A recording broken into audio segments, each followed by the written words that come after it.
बिस्मिल्लाहिर्रहमानिर्रहीम और अस्सलाम वालेकुम। 19 जनवरी और पाकिस्तान में इतवार की दोपहर। आज अभी तक की अहम खबरें और मेरा तज्जिया। सबसे पहली खबर आपके सामने वॉशिंगटन डीसी और लंदन से रखेंगे, जहां पर खतरे की घंटी बजी है और लिंक हुआ है इस्लामाबाद रावलपिंडी सीधा वॉशिंगटन डीसी से। और ललकारा है रावलपिंडी ने वॉशिंगटन डीसी को। ये मेरा कहना नहीं है, ये टेलीग्राफ का कहना है।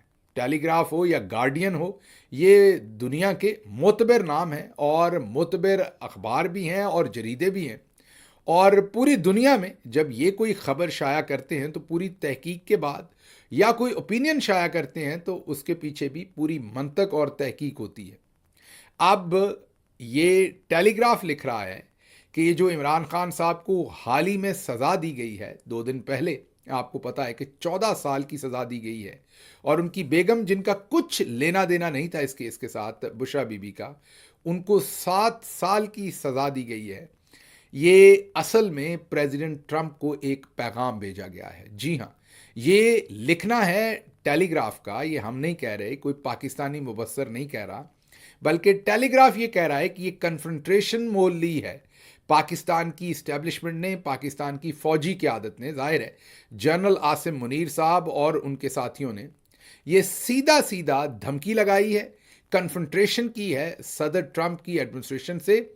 और जानबूझ के उनके हल्फ लेने के ठीक 3 दिन पहले ये सज़ा सुनाई गई है।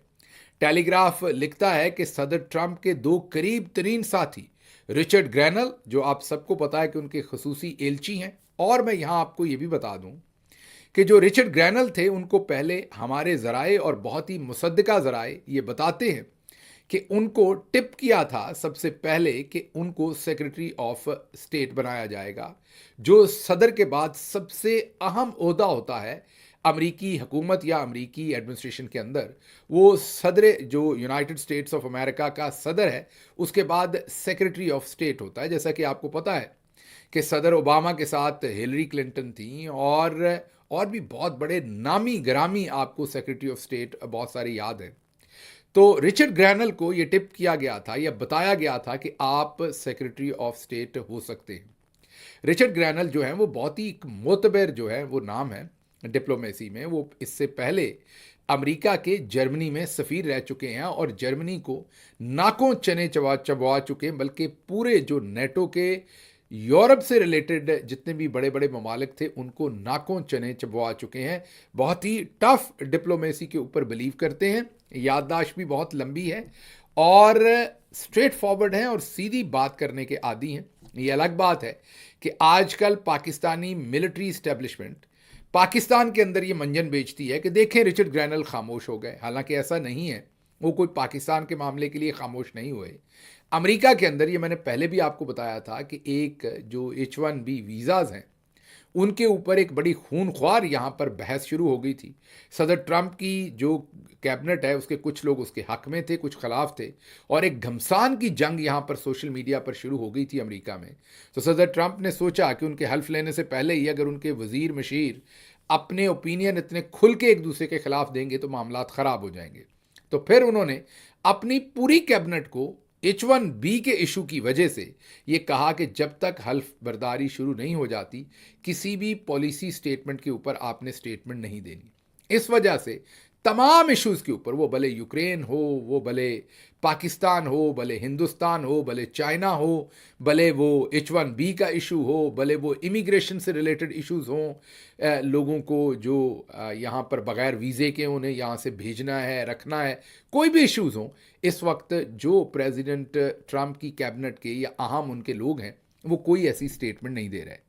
लेकिन चौधरी निज़ामुद्दीन साहब जो हैं वो पाकिस्तान के अंदर ये झूठ बोल रहे हैं कि देखें अब ग्रैनल चुप कर गए, मामला ख़त्म हो गया। अब टेलीग्राफ ये लिखता है कि क्योंकि जिनको सदर ट्रंप ने अपना अटॉर्नी जनरल नामजद किया था, उसके बाद उनके कुछ मसाइल हो गए कि उन्होंने सेनेट और कांग्रेस से उनकी नॉमिनेशन कंफर्म नहीं होनी थी, क्योंकि उनके खिलाफ एक केस दर्ज कर दिया गया था। और क्योंकि वो केस उनके खिलाफ दर्ज है, उसका प्रोसेस चल रहा है, उसमें वो अटॉर्नी जनरल नहीं बन सकते थे, कॉन्फ्लिक्ट ऑफ इंटरेस्ट हो जाएगा, वही डिपार्टमेंट उनके नीचे आ जाना था।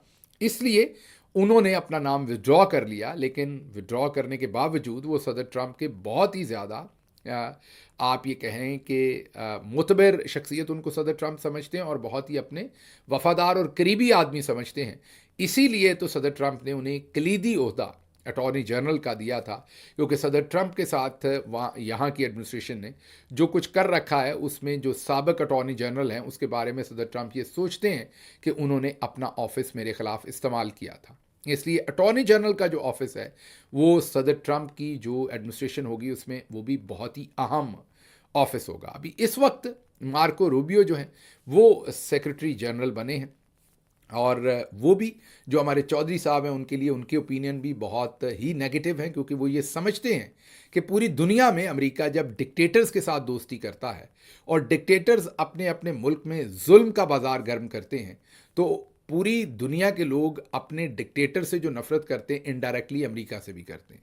तो मार्को रूबियो भी ये कहते हैं कि अमेरिका को किसी भी डिक्टेटर का साथ नहीं देना चाहिए। दूसरी तरफ रिचर्ड ग्रैनल और तीसरी तरफ उनके जो अटॉर्नी जनरल और रिचर्ड ग्रैनल हैं, ये तो ओपनली फ्री इमरान खान की बात कर चुके हैं और इसके ऊपर वाज़े मैसेज पाकिस्तानी मिलिट्री इस्टेब्लिशमेंट को दे चुके हैं।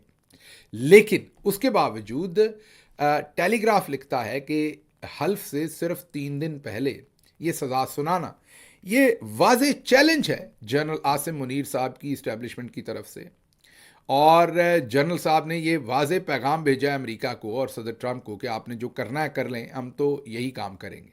तो अब टेलीग्राफ लिखता है कि सदर ट्रंप जब हल्फ लेंगे तो मामला जो है वो कशीदगी से शुरू होंगे, क्योंकि ये जो सज़ा दी गई है अगर इसको रोका जाता तो शायद जो अमेरिका ने, क्योंकि पहले बाइडन एडमिनिस्ट्रेशन के अंदर जो इनको सारा कुछ यहाँ से सपोर्ट मिला जिसकी वजह से इन्होंने ये सारा बाजार गर्म किया जुल्म का, वो ये ना कर पाते अगर इन्हें सपोर्ट ना मिलती। और अब इन्होंने जो किया है एक मैसेज भेजा है सदर ट्रंप को कि हम अपनी मर्जी करेंगे, आपकी ये जो मैसेज है इसको हम सीरियस नहीं लेंगे, तो इसकी रिप्रिकॉशंस होंगी। ये बहुत ही अहम खबर है जो टेलीग्राफ ने पब्लिश की है, बहुत ही अहम ओपिनियन है, इसको हम ज़रूर फॉलो करेंगे और आपको इसकी अपडेट्स भी बताएंगे। यहाँ दूसरी खबर आपको ये पता हो कि कल मंडे वाले दिन मीन आपका मंडे हो जाएगा, लेकिन जाहिर है अमेरिका के अंदर भी मंडे वाले दिन सदर ट्रंप जो है वो 20 तारीख को हल्फ लेंगे। और ये हल्फ बर्दारी की जो तकरीब है पहले ये बाहर हो रही थी, पिछले दफ़ा सदर ट्रंप की जो इनाग्रल सेरेमनी थी जिसके अंदर वो हल्फ बर्दारी की तकरीब होती है, उसके अंदर 3 से 6 लाख के दरमियान लोगों ने अटेंड किया था। इस दफ़ा भी उम्मीद थी कि 3 से 6 या 8 लाख के दरमियान लोग आएंगे, लेकिन अमेरिका में इन दिनों बहुत ही शदीद सर्दी है, जिस वजह से सदर ट्रंप की एडमिनिस्ट्रेशन ने अब ये फैसला किया है कि वो जो तकरीब बाहर हो रही है वो बाहर नहीं होगी, अब वो एक हॉल के अंदर होगी। और जो हॉल है उसमें जाहिर है चंद 100 या चंद हज़ार लोगों के बैठने की कैपेसिटी होगी, तो अब ज़्यादा तादाद में लोग नहीं आ सकेंगे। ज़्यादातर लोग जिनके पास पासेस थे, टिकट्स थी, वो अब नहीं जा सकेंगे। और ये हल्फ बर्दारी की जो तकरीब है ये अब छोटे पैमाने पर होगी, और कल वो हल्फ बर्दारी के बाद सदर बन जाएंगे, उनकी एडमिनिस्ट्रेशन जो है वो काम शुरू कर देगी, और फिर आपको टेलीग्राफ की स्टोरी के ऊपर भी काम होता हुआ कहीं ना कहीं से नज़र आएगा। अच्छा जी, अगली खबर आपके सामने अमेरिका से ही रखते हैं, और वो टिकटॉक को अमेरिका ने बैन कर दिया है। जी हाँ, ये फैसला 6 महीने पहले गालिबन कांग्रेस ने किया था, उसके बाद अमेरिकी सुप्रीम कोर्ट ने इसे इंडोर्स किया था, और अब 6 महीने पूरे होने के बाद इस फैसले के ऊपर अमल दरामद कर दिया गया, और कल से मतलब कि जो हफ्ते का दिन था अमेरिका में, हफ्ते की शाम से टिकटॉक को बैन कर दिया गया है, बंद कर दिया गया है। वजूहात बहुत डिफरेंट है, कोई फ्रीडम ऑफ स्पीच का मसला नहीं है, वो मसला नहीं है जो चौधरी निज़ामुद्दीन साहब ने पैदा कर रखा है। यहाँ अमेरिका ये समझता है कि टिकटॉक एक चाइनीज़ प्लेटफॉर्म है और टिकटॉक अमेरिकन का सारा डाटा लेती है। हमारा तो डाटा आपको पता है अक्सर वैसे ही लीक हो जाता है। पिछले दिनों नादरा के जो जनरल साहब हैं, लेफ्टिनेंट जनरल मुनीर अफसर, अभी भी सर्विंग हैं वो, उनके महकमे ने आके बताया था कि लाखों पाकिस्तानियों का डाटा चोरी हो चुका है। लेकिन यहाँ पर अमेरिकी गवर्नमेंट ये समझती है कि ये जो चाइनीज़ प्लेटफॉर्म है ये वसी पैमाने पर अमेरिकियों का डाटा जो है वो ले रही है, और इससे उनके प्राइवेसी के इश्यूज बन रहे हैं, और उन्होंने टिकटॉक को एक कंपनी के तौर पे, क्योंकि वो चाइना की कंपनी है, बैन किया है। बाकी तमाम दुनिया की जो कंपनीज हैं और सोशल मीडिया है उसको वो बैन नहीं कर रहे, वो एज इट इज़ चल रहा है। लेकिन इसमें इंपॉर्टेंट बात यह है कि सदर ट्रंप ये समझते हैं कि ये बाइडेन एडमिनिस्ट्रेशन ने किया था और उन्होंने वादा किया था कि जब वो सदर बनेंगे और अपना दफ्तर संभालेंगे तो वो टिकटॉक को बहाल करने की कोशिश करेंगे। तो अभी तमाम लोग उनको उनका वादा याद करवा रहे हैं और हमें भी लगता है कि अगले चंद दिन में सदर ट्रंप जब अपने ओहदे का हल्फ लेकर, कल ही हल्फ लेकर वो सदर बन जाएंगे, तो आने वाले दिनों में वो टिकटॉक के लिए कोई ना कोई सोल्यूशन निकालेंगे जिसमें लोगों की डाटा की सिक्योरिटी भी हो और साथ साथ लोग टिकटॉक भी इस्तेमाल कर सकें। अच्छा जी, अगली खबर आपके सामने सियालकोट से रखते हैं। सियालकोट में एक ड्रामा हुआ था, कभी सास भी बहू थी का ड्रामा की किस्त हमने पिछली दफ़ा आपको बताई थी, जहाँ पर बाजी मरियम लोगों को, मीन जो बच्चियाँ हैं उनको गले मिलती हैं और बच्चियाँ फूट फूट कर रोती हैं। हसनैन बहुत ही बेहतरीन रिपोर्टर हैं, हसनैन रफ़ीक, नया पाकिस्तान से, उन्होंने ये स्टोरी ब्रेक की है, क्रेडिट उनका है। उन्होंने स्टोरी ये ब्रेक की कि आपने एक बाजी मरियम की एक तकरीब में देखा था कि एक बच्ची बोलती है, बाजी मरियम को पुकारती है और बाजी मरियम को कहती हैं कि मुझे आप भूल मत जाइएगा, मैंने आपके साथ तस्वीर लेनी है। बाजी मरियम कहती हैं कि नहीं, मैं आपको नहीं भूलूंगी और आप आकर मेरी कुर्सी पर बैठ जाएं, जो मेरी सीट है, ये मेरे पास ये बाजी मैं बहुत इस्तेमाल करती हैं। तो उन्होंने कहा कि आप आकर मेरी सीट पर बैठ जाइए और फिर बाजी ने उसे अपनी सीट पर बिठाया और फिर तालियां भी बजीं और बाजी ने उसके ऊपर बड़ा बार बार अपने लिए सताइश इकट्ठी की। और फिर उसी तकरीब में दूसरी जगह पर एक और स्टूडेंट जो अपने सफ़ेद यूनिफॉर्म में थी, वो जब बाजी के पास आई तो फूट फूट कर रोना शुरू हो गई। ये किसी को समझ नहीं आई कि मेले में बिछड़ी हुई फुफ्फू मिल गई थी या खाला मिल गई थी उस बच्ची को, मीन मरियम से मिलके बच्चियां फूट फूट कर रोती क्यों हैं, कौन सा ऐसा बटन है जो बाजी मरियम उनका दबाती हैं कि बच्चियों को रोना आ जाता है। मीन ये बच्चियां शाम में अपनी माओं को भी मिलती होंगी और सुबह भी मिल के आती होंगी। अगर इन्होंने रोना ही होता तो घर से रो के आ जाती, यहाँ तो मेकअप भी किया होता है, वो ख़राब होगा, लेकिन बाहर ये बच्चियां रोती हैं। तो इसके ऊपर सारा तासीर साहबा जो कि साबिक गवर्नर पंजाब सलमान तासीर की बेटी हैं, उन्होंने ट्विटर के ऊपर एक सवाल पूछा था कि ये जो स्टूडेंट्स हैं, रैंडम स्टूडेंट्स, ये किस किस इमोशनल ट्रॉमा में हैं कि एक रैंडम खातून को मिलके, मीन एक चीफ मिनिस्टर को मिलके, जिनको वो ज़ाती हैसियत में इमोशनली नहीं जानती, फूट फूट कर रो क्यों रही हैं। हमने भी इस पर तबसरा किया था कि ये बेसिकली स्टीरियोटाइपिंग की जा रही है, बच्चियों को रोते दिखा के ये ख़वातीन के हकूक़ के ख़िलाफ़ काम किया जा रहा है। ये एक इमेज पेंट किया जा रहा है कि ख़वातीन वीकर हैं और वो ऐसे ही बात बात पर रोती हैं।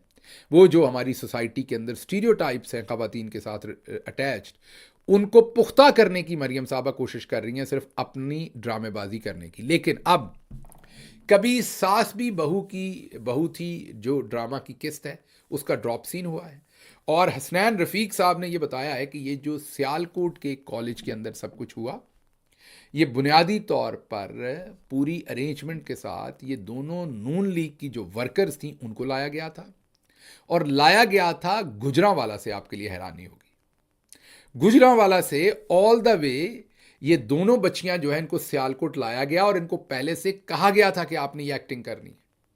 ये कैसे पता चला? ये ऐसे पता चला कि जो सियालकोट पहुंची गुजरांवाला से, जिनको अपनी कुर्सी पे बिठाया था, वो स्टूडेंट नहीं थी, वो एक कॉलेज में लेक्चरर थी। और जिस बच्ची को रोने की एक्टिंग दी गई थी, जो फूट फूट कर रोई, वो कोई रैंडम बच्ची नहीं थी, वो इन्हीं लेक्चरर साहबा की कज़न थी और इनके वालिद साहब जो हैं लेक्चरर साहबा के, वो नून लीग के, बताया जा रहा है मुबैना तौर पर, वो नून लीग के साथ हमदर्दी रखते हैं या उनके वर्कर हैं या उनके वोटर हैं। अब इन हालात के अंदर आप खुद सोच लीजिए कि कितनी सस्ती एक्टिंग हो रही है। दूसरी तरफ मुतालिया पाकिस्तान जो किताब है बच्चों की 10वीं जमात की, उसके अंदर बाजी ने चैप्टर एक ऐड करवाया है जिसमें अपनी और अपनी मरहूमा वालिदा की तस्वीर और अपना पूरा तारफ़ कि उन्होंने जमहूरियत के लिए, पाकिस्तान की तरक्की के लिए क्या खिदमात अंजाम दी हैं, वो सब कुछ ऐड करवा दिया है। तो ये जो ड्रॉप सीन किया है हसनैन रफ़ीक ने, ये मैं यही कहूँगा कि बहुत ही आला काम किया है। बहरहाल अगली खबर की तरफ चलते हैं। वो ये है कि नजम सेठी कहते हैं कि हुकूमत और फ़ौज फंस गई है। हुकूमत जानती है कि वो जिस भी तरीके से आए, उनको पता है कि 17 सीटों पर आए हैं। फ़ौज को समझ आ गई है कि तमाम रास्ते उनके लिए बंद हो गए हैं और उन्हें इमरान खान के साथ बात करनी पड़नी। अगर आगे बढ़ना है, कोई रास्ता तलाश करना है, तो इमरान खान के साथ बात करनी पड़नी है। ये अब नजम सेठी कह रहे हैं कि हुकूमत को पता चल गया है और फौज को भी पता चल गया है। इसलिए उन्होंने कहा है कि अनहोनी हो जाती होती है, अनहोनी के लिए कोई बड़ा हादसा होना ज़रूरी नहीं होता। नजम सेठी कहते हैं कि कई दफ़ा छोटी सी चिंगारी जो है बहुत बड़ी आग लगा देती है। उनके कहने का मतलब यह है कि ये जो जनरल आसिम मुनीर और उनके साथी जो जनरल्स हैं, जैसे जनरल आसिम जो DGISI हैं, और MI के जनरल, और दूसरे तमाम ये जो 4-5 ऊपर टॉप पर जनरल साहबान हैं, इन्होंने ये जो सारी अपनी इनकी प्लानिंग है, ये अब किसी छोटी सी चिंगारी से झुलस जाएगी, क्योंकि अब ये स्टेटस को बरकरार नहीं रह सकता। जो इर्द गिर्द के हालात हैं वो सारे बदल गए हैं, अमेरिका के हालात बदल गए हैं, ओवरसीज़ पाकिस्तानियों ने बहुत प्रेशर डाल दिया है। तो इन हालात में मौजूदा हालात चल नहीं सकेंगे, तब्दीली नागुज़ीर है और इन्हें अब इस बात को समझना पड़ेगा और इमरान खान को रिहा करना पड़ेगा। अगली खबर आपके सामने रखते हैं सिंध से, जहां पर सिंध के एक प्रोजेक्ट डायरेक्टर हैं, Sindh improvement project director, Sindh government के एम्प्लॉई हैं। उनका नाम है गुलाम मोहिउद्दीन मुगल। उन्होंने चीनी कंपनी को यह कहा कि आपको ठेका तब देंगे अगर आप बुर्ज खलीफा दुबई में मुझे अपार्टमेंट लेकर दें। ज़रा ख्वाहिशें चेक करें। जो गुलाम मोहिउद्दीन साहब हैं, उन्होंने कहा कि बुर्ज खलीफा में रिश्वत के तौर पर अपार्टमेंट दें और आपको तब ठेका देंगे। चीनी कंपनी ने इन राइटिंग में ये नैब को उनकी शिकायत कर दी। जाहिर है उनके पास पूरे सबूत होंगे, तभी वो नैब के पास गए हैं। हालात देखिए सिंध के, उन्होंने भी वैसे ठीक किया अपने हिसाब से। अगर जरदारी साहब और बिलावल साहब बड़े बड़े हाथ मार सकते हैं और दूसरे पीपल्स पार्टी के अकाबरीन, तो फिर गुलाम मोहिउद्दीन साहब जो डायरेक्टर हैं, उन्होंने कहा हम क्यों ना बहते दरिया में अपनी भी हम बाल्टी भर लें। तो उन्होंने भी कोशिश की है। अच्छा जी, अगली खबर आपके सामने रखते हैं कि मराकश में जो कश्ती को हादसा हुआ था, जिसमें 44 पाकिस्तानी, वैसे तो ओवरऑल 50 लोग उसमें जाँ बहक हुए थे, उसमें 44 पाकिस्तानी जानों से गए थे। उसके बारे में कई थेरीज आई। किसी ने कहा कि उनको सरों में गोलियां मार के मारा गया है, उनको पानी के अंदर फेंक दिया गया, जुल्म किया गया, तशद्दुद किया गया। फिर किसी ने कहा कि नहीं, वो कश्ती डूब गई, इसलिए उसके अंदर ये सब कुछ हुआ। लेकिन अब 4 लोगों पर मबनी एक 4 रुकनी कमेटी जो है वो भेज रही है हुकूमत। अब वो TADA खाएंगे, उनके बारे न्यारे आएंगे और ज़ुबानी जमा खर्च एक रिपोर्ट बनेगी, वो जमा होगी और होगा कुछ नहीं उस पर। ये 4 अफसरान जाएंगे, ज़ुबानी जमा खर्च करेंगे। पाकिस्तान के अंदर जो एजेंट्स हैं, जो माफिया हैं, वो उसी तरह से काम करेंगे। गरीबों के बच्चे पहले अपनी जायदादें बेच के इनको पैसा देंगे, फिर जाकर समुंदर में बेचारे डूबेंगे। तो ये सारा वही सर्कल है जो चलता जा रहा है और अंधे समुद्रों के हवाले कर रहे हैं हम अपने बच्चों को। और पाकिस्तान के अंदर क्योंकि इकॉनमी तबाह कर दी है, तो अब इन लोगों के पास सवाए यहाँ से जाने के और कोई चारा रह नहीं गया। आखिरी खबर आपके सामने रखेंगे और वो ये है कि जवाद अहमद साहब ने प्रेस कॉन्फ्रेंस की है। गुलूकार जवाद अहमद साहब बिजली चोरी करते पकड़े गए थे और उन्होंने कहा है कि ये कोई डाका तो नहीं, कोई बम तो नहीं चल गया, कोई इतना बड़ा काम तो नहीं हो गया कि आप सब ने वावेला मचा दिया है। क्या हो गया है? कुछ भी नहीं हुआ। उन्होंने कहा कि भूल जाइए ये अगर कुछ हो भी गया है। बिजली का 2 लाख रुपए पता नहीं बिल आ गया, मुझे पता भी नहीं था मीटर मेरे नाम पे है कि नहीं है, ये वापडा ने वीडियो क्यों जारी कर दी। बिल्कुल ही बेतुकी बातें करते रहे हैं और कोई ख्याली बातें करते रहे हैं। मेरी समझ से बाहर है कि गुलूकार जवाद अहमद साहब को क्या ज़रूरत थी बिजली चोरी करने की, और अगर कर भी ली थी तो फिर अगर पकड़े गए थे तो पैसे जमा करवा देते। लेकिन वो मैं ना मानूं कि उनकी रट है और एक चोरी दूसरी सीना जोरी हो रही है, बजाय इसके कि अपना गुनाह माने वो दूसरों पर वापस हमलावर हो रहे हैं। खबरें और भी थी, लेकिन मुझे यहाँ से इजाज़त दीजिए। अल्लाह आपका हामी और नासिर हो। पाकिस्तान जिंदाबाद।